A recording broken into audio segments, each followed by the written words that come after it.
let's you not to buy from them in a public setting and then blocked you and deleted the comment. In today's video is actually kind of a video that I almost didn't want to make, but I feel like I'm gonna have to make it because I think it's something of when you buy something and it's just not good. Like whether like you have QC issues, it doesn't work, you have paint chipping, it breaks easily, it's made out of bad materials.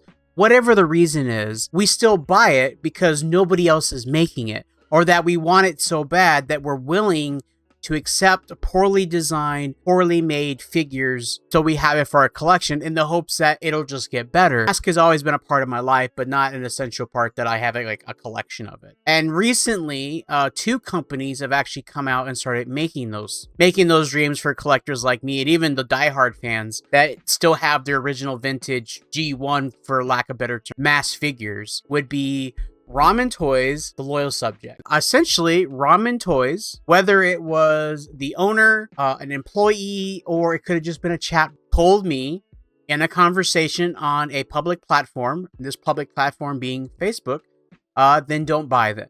And when it happened, my brain went into two things. One, I was completely shocked a company would even do this. And I had a conversation with a friend of mine because I was actually on my lunch period when this happened. I think the initial post was, if you have an issue, we would rather you just contact us at this email address and we'll issue you a refund than going online and complaining about it. Which again, as a consumer, I have every single right to complain if a product is not good. The question you need to ask, why is this happening? Why is there QC so bad? I'm sorry, but I'm not going to buy something just with the high risk of it breaking just to return it for a refund.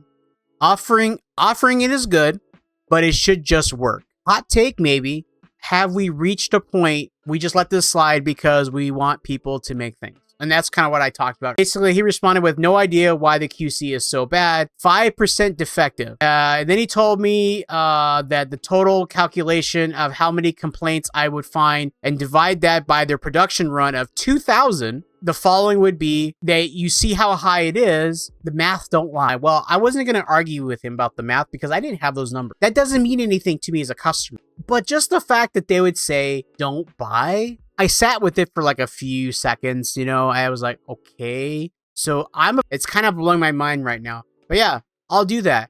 I won't buy. Their response was, you got it. Now, I'm not telling you what you need to do with this information. You can still buy Ramen Toys if that's what you want.